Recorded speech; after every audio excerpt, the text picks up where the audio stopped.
Hello again. Um, I got some books to talk about today.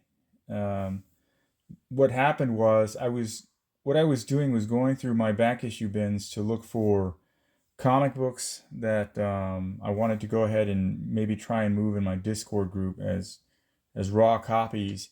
And I came across this book here, Avengers 195, and I thought to myself, okay, let's just go ahead and put this in the pile to move.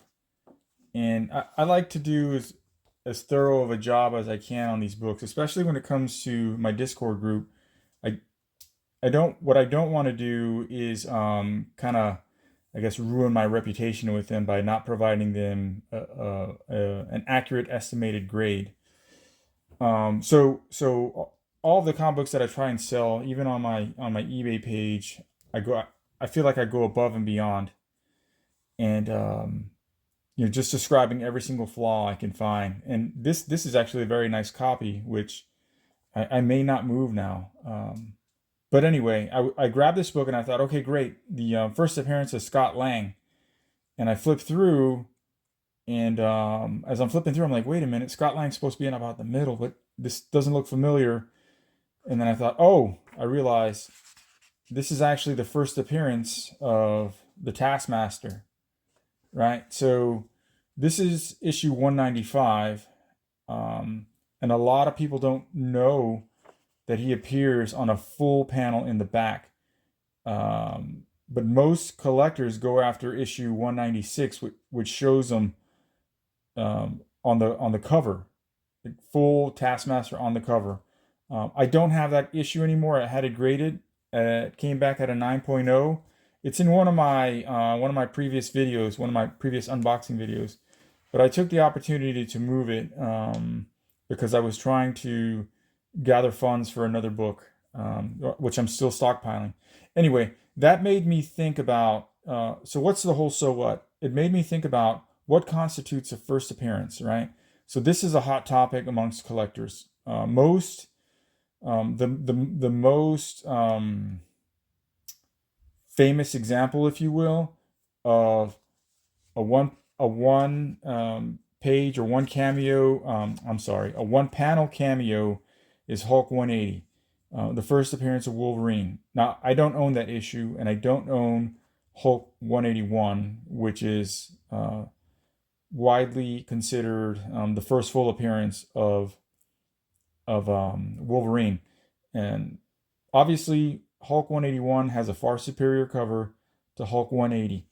So for a long, long time, Hulk 180 languished in terms of value behind Hulk 181, and really it's because of the cover, right? So um, after a while, things like this happen where collectors and there's a guy, Topher from the CBSI. He does a lot of true first and fact finding. So guys like him who really get into stories and really read the comics, they find little nuggets and tidbits. So um, this is a tidbit that I would say will probably gain value in time when people start finding out that 195 is the true first appearance of the Taskmaster, right? The very last page.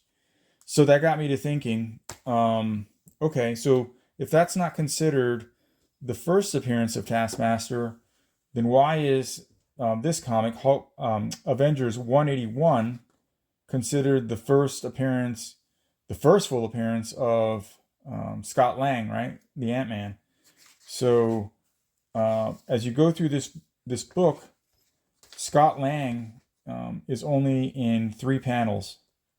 Here on the top right, not colored very well. Wonder Man snatches him up in this panel, and then Tony Stark introduces him by name, Scott Lang, and that's it. That's all.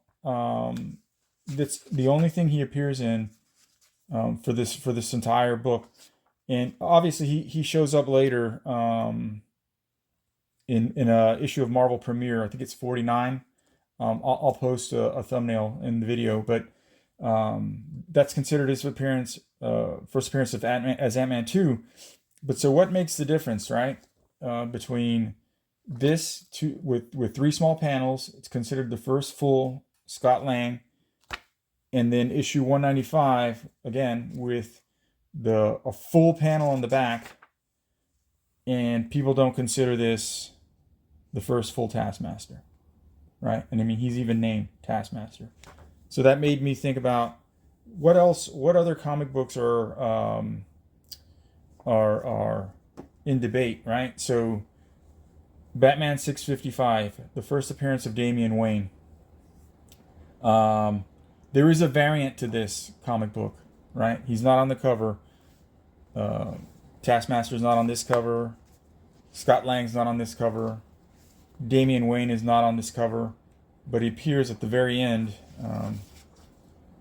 in a few panels, right? Eyes only, mostly obscured here at the bottom, and this is Talia al Ghul, his mom. He's also here in another panel. And that's it. And this is considered his first full appearance. But, so I kept digging through my collection, and so some people are starting to gravitate a little bit more to 655. I do have that issue somewhere around here, one of my extra copies, but I'm in the middle of reorganizing. And so some people are gravitating to, if I'm not mistaken, 656, 656. He's on the cover, so some people are starting to gravitate towards that comic. But there isn't a ratio variant for that one. And so what happens is, I believe, and I guess I'll wrap that up at the end, so provided I don't lose my train of thought. But I'm going to go over a couple more comics, right?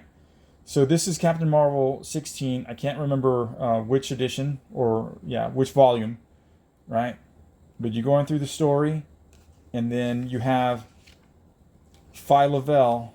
That's it. At the very bottom, Phi Lavelle. She appeared as a little girl in Guardians of the Galaxy 3 for the MCU. But this comic book is not considered her first appearance. My issue of 17 is around here somewhere. Again, that was in another video. And she's on the full frontal on the cover of that comic book, and that's considered her first appearance, and this is mostly overlooked. CGC doesn't even label this as her first appearance.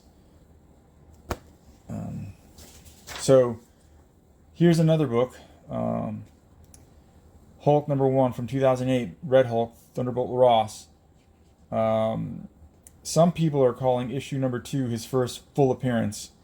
And that is because as the story is being narrated, they're going through Doc Samson, She-Hulk are going through what they think's happened because the Abomination's been murdered, right? So here you have the Hulk shaded in green because of the gamma, right? They wanted to obscure, who the Hulk is. That lasted for 24 issues, but here's another panel. He's not really shown, and then there's another fight panel here.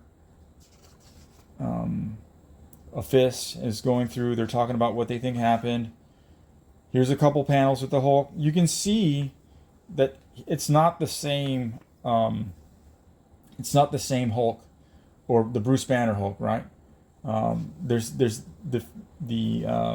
his facial features are different, and then you get a full on with him murdering the Abomination, and the rest of the story is narrated. Now,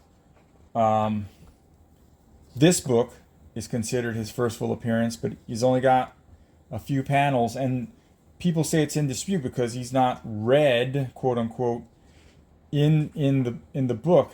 But in issue #2, you see that it is indeed the new Hulk, and they go through 24 issues before it's revealed that he is the Red Hulk, right? And so we fast forward to issue 15. Just as another example, there's a Wolverine X-Force kind of crossover. Thunderbolts. This iteration of the Thunderbolts against this iteration of X-Force. And they're going on and on, battle, through the comic, and then you get near to the end. Try to be gentle. I don't want to fingerprint dents. And there's some gunfire action. Wolverine gets tapped in the back, and there it is, a one full panel of Red She-Hulk, who we later find out is Betty, and an ad for issue number 2. And so this comic book is considered her first full appearance with only one panel, and she's not in. Red She-Hulk's not on the cover, much like Avengers 195 and the Taskmaster. Yet this is considered her first full appearance, although there is a ratio variant for number 14 which shows Red She-Hulk, and that's it. She's not in the story, and that comic book's also overlooked. I have that as well somewhere in one of my boxes. But therein lies kind of like the dichotomy between like collectors and what some of these grading companies will put on the labels. And then one final example. This one's very controversial. So, Inhumans 5, the first appearance of Yelena Belova, the second Black Widow. At one point in time, I must have owned about 6 or 7 copies, and I'm down to my last 3. Anyway, in this comic, Inhumans, as we're going through, it's been a hot topic of debate, Yelena's first appearance. But there you see her, there's her legs, there she is, partially, her face is partially covered, and then she's on top of the car. And we're going through as a story, as it's going back and forth. There's 1, 2, 3, here you see her face there, part of her body, and then you get to the final panels. I'm the Black Widow, but you see her eyes are green, and a lot of collectors don't consider this her first appearance. They consider Black Widow, the miniseries that came out a couple months after this issue, as her first appearance because she's on the cover. Now I have various copies of that as well. But the whole point is this for collectors, and the way I kind of see things is a lot of people have already invested a lot of money into issue 196, right? The grading companies label it as his first full appearance. The same thing for Hulk 181. For many years, it was the go-to book. And so the diehards that own all these books, they won't let it go. And so obviously, because if they did, they would lose value in their books if, a consensus of what a true first appearance is. I'm on one extreme of the end of the argument, if you will. To me, a first appearance is a first appearance.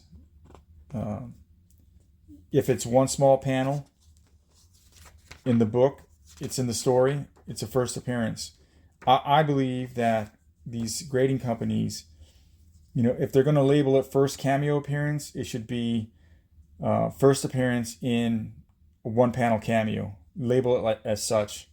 But collectors are all about the covers, so and that's the other driving force. Anyway, I just want to say thanks for watching. Thanks for listening to my rant. Thanks for checking out my comics. That's all I got. Later.